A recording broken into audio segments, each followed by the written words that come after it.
Hello students, we are again back with Class 12 Business Studies Chapter 2 Principles of Management. In this video, we are going to learn few principles of management. So first we will learn about Henry Fayol's history and background and then his 14 principles. This is the picture of Henry Fayol. Now let us know about Henry Fayol's history and background. Henry Fayol was born in the year 1841 in Istanbul, Turkey. He completed his degree in mining engineering from Mining Academy. After his graduation, he started working in a coal mining company, and later on he became the managing director of that company. The company in which he was working was going through insolvency or bankruptcy. Instead of running away from his responsibilities, he took the risk and accepted the challenge. He applied his management techniques and took out the company from the insolvency situation. He literally saved the company from insolvency. Henry Fayol is known as father of general management because he made a clear distinction between the technical skills and the managerial skills.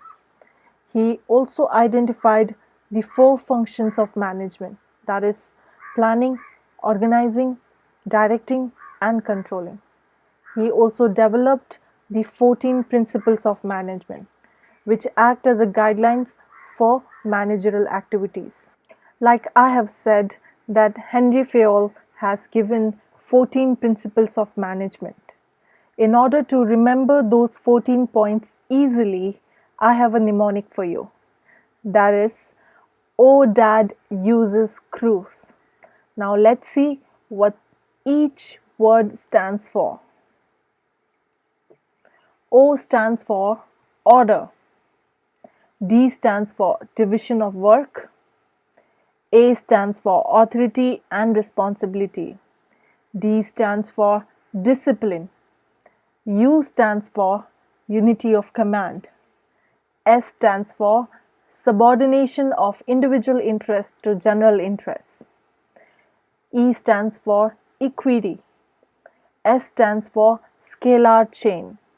C stands for centralization and decentralization. R stands for remuneration. U stands for unity of direction.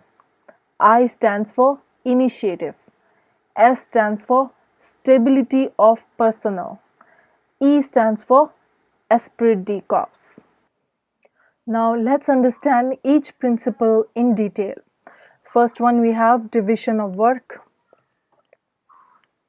Henry Fayol suggested that the whole organization's work should be divided or segregated into various small tasks or small jobs among the employees according to their qualification, knowledge, training, ability to perform the particular task. As a manager, you must remember that each task, each job should be handled or performed by an expert or a specialist or a trained employee. When an employee performs the same task again and again, he specializes in that particular task, in that particular work. So this way, it will lead to greater efficiency, improved productivity, increase in accuracy and speed, and there's also a reduction in unnecessary wastage of raw materials and movements. So let me give you an example on division of work. I'm sure most of you have gone to banks like State Bank of India, Punjab National Bank, Syndicate Bank, Canara Bank, etc. And over there, have you noticed that different bank employees, different bank staffs are performing different functions in order to achieve a common goal. Their common goal is to serve their clients, serve their customers. So the entire organization activities, the entire organization objective is divided into small portions. Like one person may be appointed to accept deposits, or another person's um, is appointed to issue loans, to give out loans, and one person may be appointed to give out cash to their customers, or one person may be appointed to handle queries or complaints of their customers. This way, the whole organization objective to serve their customers is segregated or is divided into various small parts. So I hope you have understood it. In case the principle of division of work is not applied in the organization, or if an individual employee is given many tasks at the same time, what will happen? He or she will get confused and will not be able to complete a single task on time, resulting in lack of efficiency and effectiveness in the organization. Division of work principle, if followed, these are the positive effects, and if not followed or if violated, these are the negative effects. So let's see our first positive effects. Repeated performance by an individual leads to specialization. If an individual employee is doing the same task again and again, then it will lead to specialization.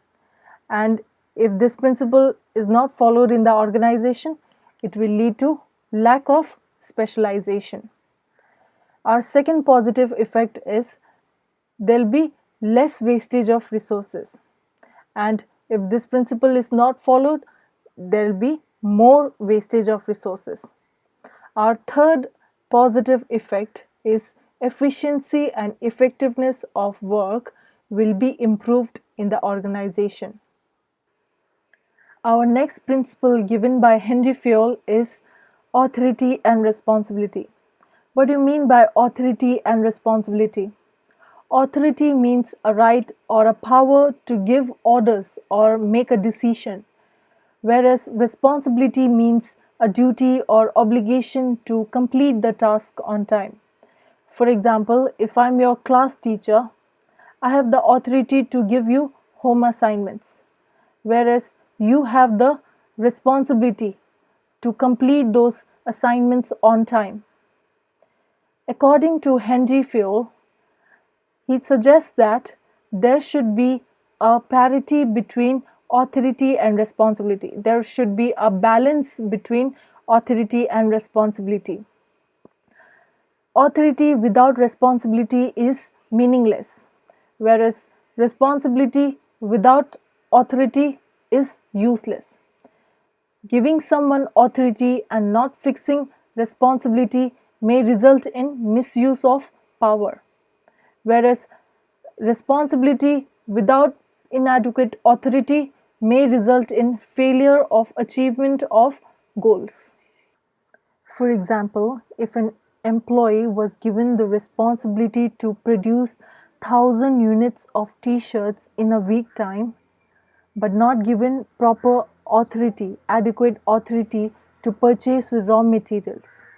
So when there's a shortage of raw materials in the organization, she will not be able to complete the task on time. She will not be able to fulfill her target on time.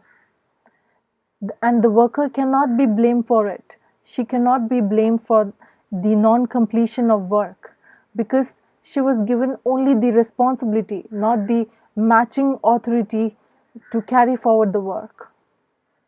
So, what are the positive effects if you follow this principle? There will be no misuse of authority. With the proper responsibility given to the employee, there will be no misuse of authority. Second, it will help in meeting responsibilities on time without any delay. With proper authority given, there will be timely completion of task. If you don't follow or if you ignore this principle, then these are the negative effects. First, it will lead to misuse of authority. Second, subordinate will not be able to complete the task, complete the work on time due to lack of authority. Our third principle is discipline. What do you mean by discipline? I'm sure you must have heard of this word discipline in your entire school life. Discipline is nothing but respecting and obeying the rules and regulations. In management, discipline refers to respecting your superiors' orders, following the code of conduct, showing sincerity towards your work, towards your organization, respecting the rules and regulations of the organization. That is discipline. Through this principle, Henry Fayol is advocating that discipline is very much necessary at all levels of the organization, be it superior or subordinate. Rules should not be just framed for the subordinates. It should be framed for everyone in the organization. For example, if there are some rules regarding the working hours of the organization, it should be followed by everyone in the organization, irrespective of its position in the organization. According to Fayol, discipline can be maintained if there's a good supervision at all levels and when there's a clear and fair agreement between subordinate and superior, and when the penalties, when the punishments are applied judiciously, then the discipline can be maintained. Discipline is very important in the organization. Without it, without the discipline, everything might fail. Nothing can be accomplished. Henry Fayol, third principle, discipline. Now let's understand the positive effects and negative effects of this principle. If you follow this principle, it will help in systematic working in the organization. It will help in smooth working in the organization. It will also help in improving efficiency as the tasks are carried out as per the rules and regulations. If you don't follow this principle, if you ignore this principle, then it will create confusions in the minds of the employees and chaos in the organization. Orderliness will get disturbed in the organization, and there will be more wastage of resources, and work might get delayed as well. Next, we have unity of command. That is our fourth principle given by Henry Fayol. This principle emphasizes that a subordinate should receive orders, take instructions, be responsible, be accountable to only one superior, to only one boss. If this principle is followed in the organization, then there will be clarity about who's going to do the task and to whom the person has to report. Henry Fayol believed that if this principle is not followed, if the subordinate is receiving orders from more than one superior, then it will create confusions in the mind of the employee. He'll get confused and will not be able to understand which task has to be completed first, whose tasks have to be completed first. And sometimes the worker might start giving excuse by saying, I was doing the other person's work, other superior's work. So to avoid all this confusion or avoid all these excuses, orders must come from only one boss. There should be only one boss for each employee, for each subordinate. As per the unity of command principle, the right approach is each subordinate, each employee should receive orders or take instructions from only one boss, from only one superior. The wrong approach is no man can serve two masters at the same time. No employee can serve two superiors at the same time. Now let's look into the positive effects and negative effects of this principle. If you follow this principle, then there'll be no confusion in the minds of the subordinate, and there'll be no ego clash, there'll be no conflict between the superiors. And if you ignore this principle, then it will create confusion and there'll be ego clash, there'll be conflict about whose task has to be done first. Moving on to our next principle, that is unity of direction. This principle states that there should be one head and one plan for a group of activities having the same objective. Employees who are working or involved in the same sort of activities with the same objective should be working under the guidance, should be working under the direction of one superior, one boss, or one leader. All the related activities should be put under one group, and each group of activities or each unit must have a single plan and must be supervised by one manager. And the manager should ensure that efforts of all employees in the organization must be directed towards one direction, that is achievement of common goal.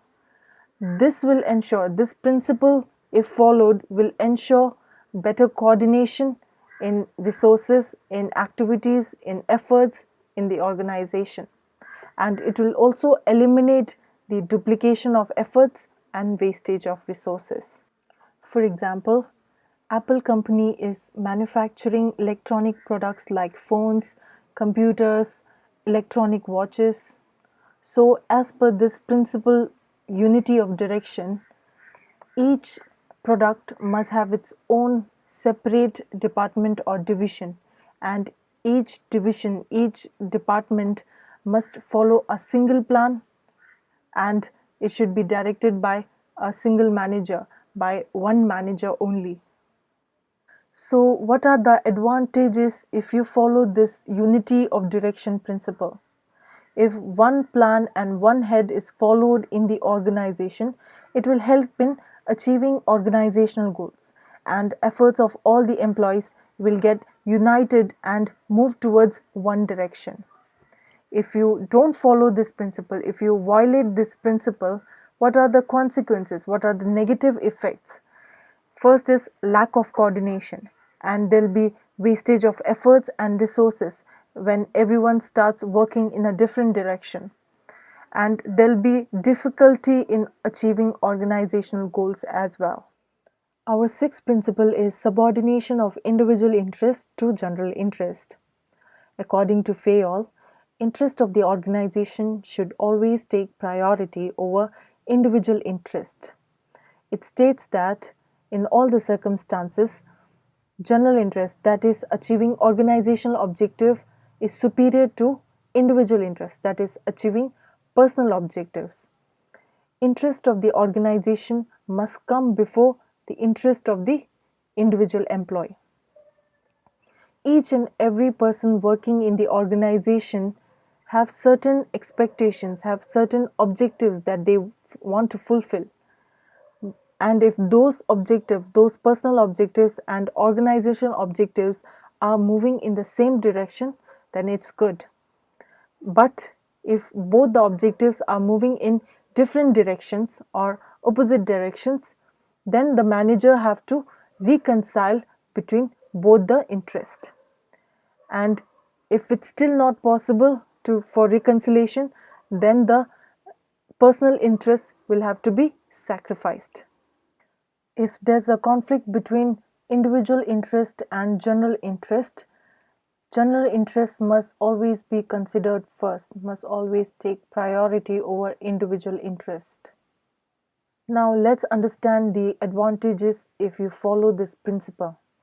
Achievement of organizational goal will be easy, and there will be coordination between individual interest and organizational interest. If you don't follow this principle, then achievement of organizational goal will be difficult, and there will be no coordination between individual interest and general interest. Our seventh point is remuneration of employees. Remuneration refers to salaries, wages, or any sort of reward given to employees for their service. Remuneration is a very important source of income for employees like me. The salary which I earn from my work helps me to fulfill the basic need of my life. According to FAOL, employees should pay a fair remuneration to its employees. If they are paid fairly according to what they deserve, if they are giving adequate remuneration to the employees for their contribution, it will give them maximum satisfaction and may even motivate the employees to do better, to perform better, and also it will raise their standard of living. If the employees are underpaid, they'll get dissatisfied and it may even lead to employee turnover, absenteeism, bad attitude towards the employer, towards the company. So remuneration should be sufficient enough to keep the employees motivated and productive. It should satisfy both the employers as well as employees. Remuneration policy should satisfy both the parties, that is employers and employees. To be fair, remuneration policy should ensure reasonable standard of living for employees and it should be within the paying capacity for the employer as well. Remuneration policy should be framed in such a way that it should give maximum satisfaction to both employers and employees. Now let's see the positive effects and negative effects of this principle. If you follow this principle, employees will get motivated. If the employees are paid well, they'll get motivated to perform even better in future. Devotion and commitment of employees increases. Loyalty towards one's company, towards one's employers will be increased.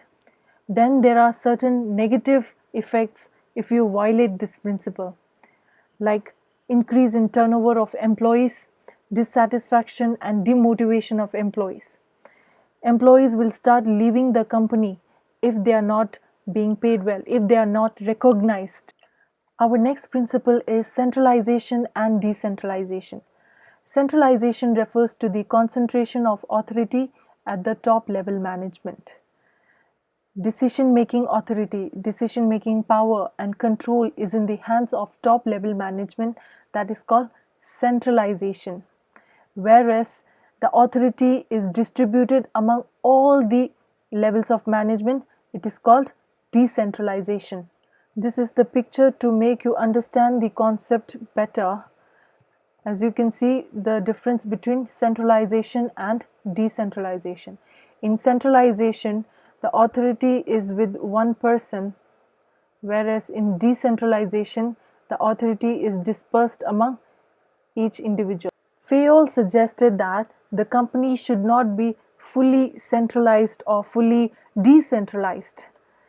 There should be a proper balance between the centralization and decentralization in the organization, depending upon the nature, depending upon the type of the organization, size of the organization. If the company is completely centralized, the subordinates will not be able to execute their responsibilities without authority. If the company is completely decentralized, then the superiors will not get the authority to control the organization.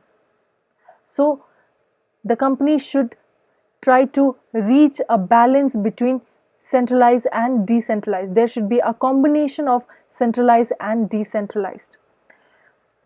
In small organization, centralization can be used, but in large organization, then decentralization is mostly preferred.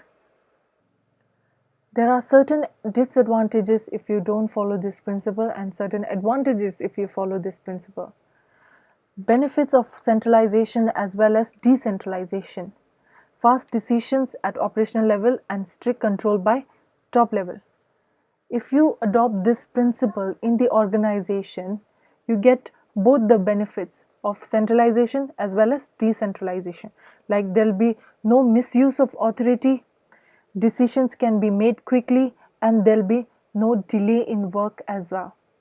But if you ignore this principle, then like if you completely go for centralized organization, then the decision making will be delayed.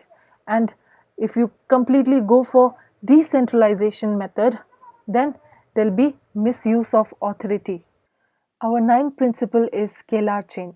Scalar chain refers to chain of command, chain of superiors, line of authority and communication that flows from top to bottom level of management. And it should be followed strictly by the managers and their subordinates. Now let us understand this principle through this diagram. Henry Fayol mentioned that this chain of command, chain of authority, chain of superior should not be broken and should be strictly followed in the organization. If employee D at the lowest level wants to communicate, wants to give information to employee G, he should follow this chain of command. He should first send out information to employee C, B, A, E, F, and G, then only G. If this information line is broken, if this communication line is broken, then it will lead to communication gap. But sometimes following this principle, following this scalar chain is a long process. And in case D wants to communicate some urgent information to employee G, then the Henry Fayol has made an arrangement. That arrangement is called gangplank. It allows the employee D to communicate directly to employee G, who are at the same level. Now let's see the positive effects and negative effects. If we apply this principle in the organization, then there will be systematic flow of communication, smooth flow of communication. There will be no communication gap in the organization.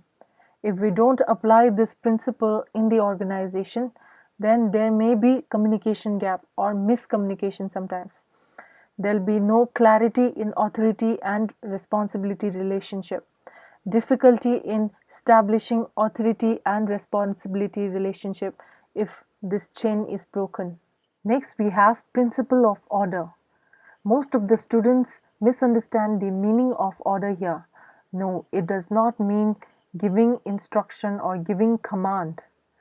Principle of order means systematic arrangement of everyone and everything in the organization.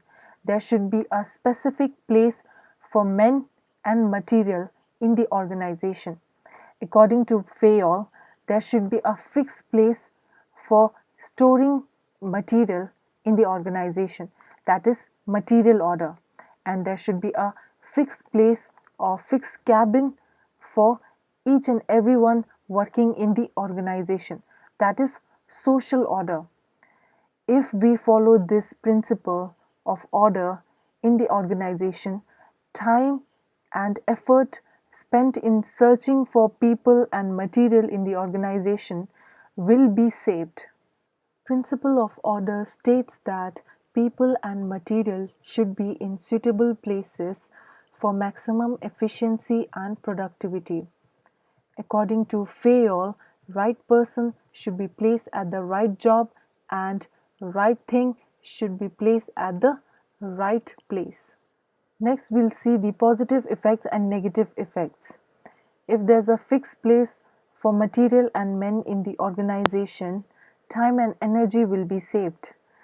There'll be smooth and systematic working in the organization.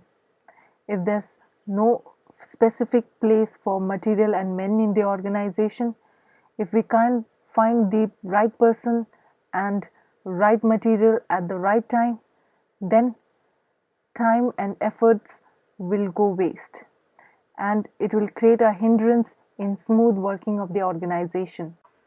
Next, we have principle of equity. Equity means treating each and everyone kindly and equally. Non-discrimination towards others on the grounds of race, religion, nationality, caste, age, sex, marital status, etc. According to Fayol, employers should be fair, kind, and impartial towards their employees. An organization should be free from all prejudice and discrimination in order to bring harmony in the workplace. There should be similar treatment, equal treatment to similar positions in the organization. People who are working at the same level, who are working at the same position, should be paid fair wages, should be paid similar wages. If this principle is followed in the organization, it will create devotion and commitment in the employees towards their organization. It's the responsibility of the managers to make sure that no unfair treatment shall take place in the organization due to one's religion, race, disability, nationality, caste, etc. Employees will give their maximum contribution only if they are treated kindly and equally. If principle of equity is implemented in the organization, it will ensure loyalty among the workers. It will increase loyalty among the workers. And there will be cordial relationship, friendly relationship between managers and workers, and congenial atmosphere, pleasant atmosphere in the workplace. And if you don't implement this principle, then there are certain consequences like dissatisfaction among employees, which may lead to employee turnover, labor turnover, and there will be poor relationship between workers and managers. 12th principle is stability of personnel. It implies that an employee should not be removed from his or her job again and again. According to this principle, Fayol suggested that an employee must be kept at their positions, at their jobs for a minimum period of time. Frequent changes in the job role, early termination of employment contract, repeated transfer from one job position to another job position must be avoided at all costs.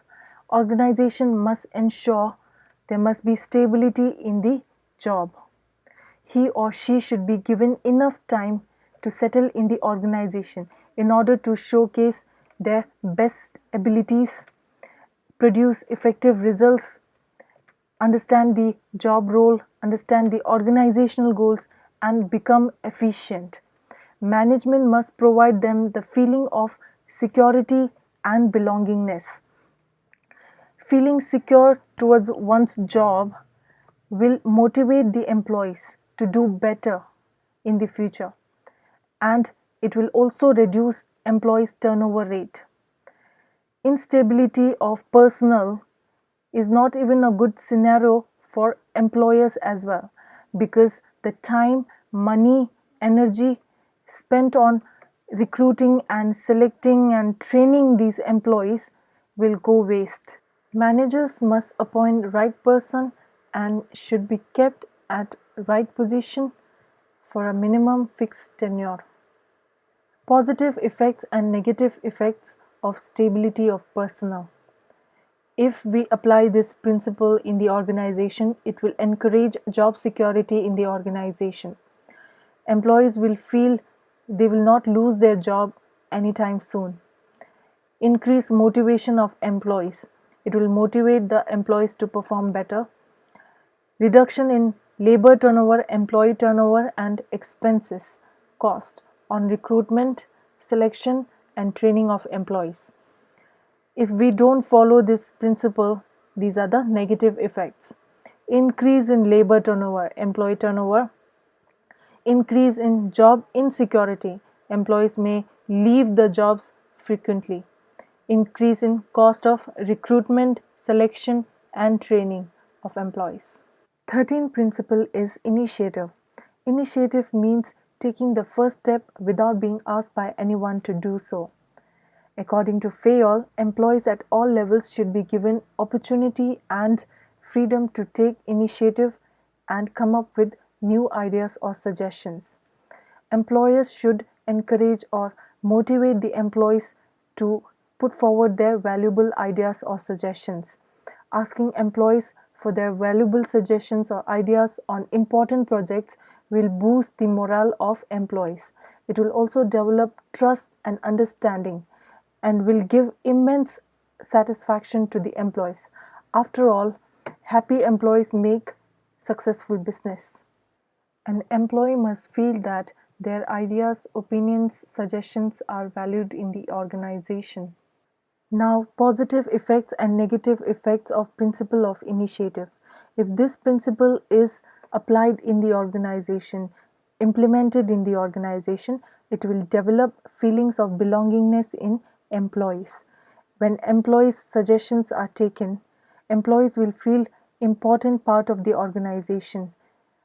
Employees achieve target on time if they are set up with their consultation.